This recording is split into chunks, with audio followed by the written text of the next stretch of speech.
"23 years old, living with friends in Newcastle and loving his first job as a computer programmer.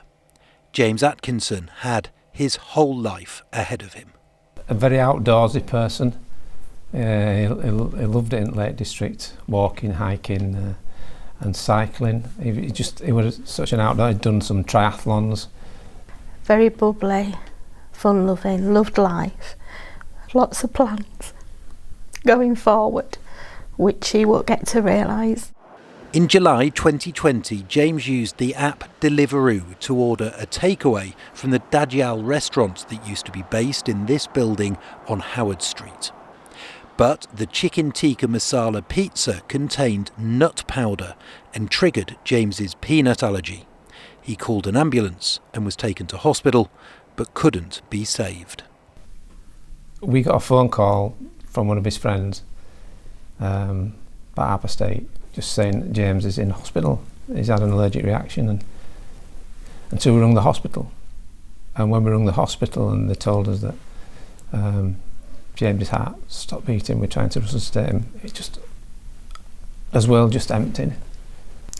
You just go into free fall because the life that you've known has ended, and you can't quite take it in. You don't want to believe it, and it affects every aspect of your life, everything.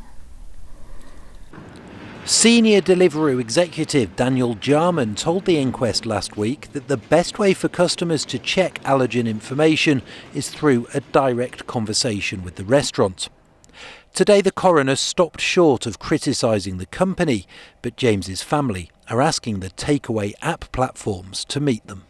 Well, it needs to change. 1 in 4 people has an allergy, and everyone pretty much now orders a takeaway meal through an app. And that's the information that you have. So it's a very fast moving area, and I just think that we have asked them to speak with us, to come on board and see if we can manage it better to make it safer and give the information that allergy people need. James's mum and dad hope that their grief can lead to change and can help save the lives of others in the future. And Tom joins us live now. Tom, we heard there movingly from James's parents and their hopes for lasting change. What will happen next? Well, Greg, as we heard, the family, along with their lawyers Lee Day, are going to write to the 3 big takeaway delivery platforms, that's Deliveroo, Uber Eats and Just Eat, to request a meeting about how they can improve the allergen information on their apps. Meanwhile, the coroner, Karen Dilks, has said that she is going to write to Newcastle City Council to ask it to make changes to its restaurant inspection regime to ensure that chefs and owners are aware of the severity of allergies, and she's going to ask the NHS to look at how it stays in touch with patients with allergies to make sure they have things like EpiPens if they need them in emergencies. So positive changes then coming out of this absolutely tragic situation.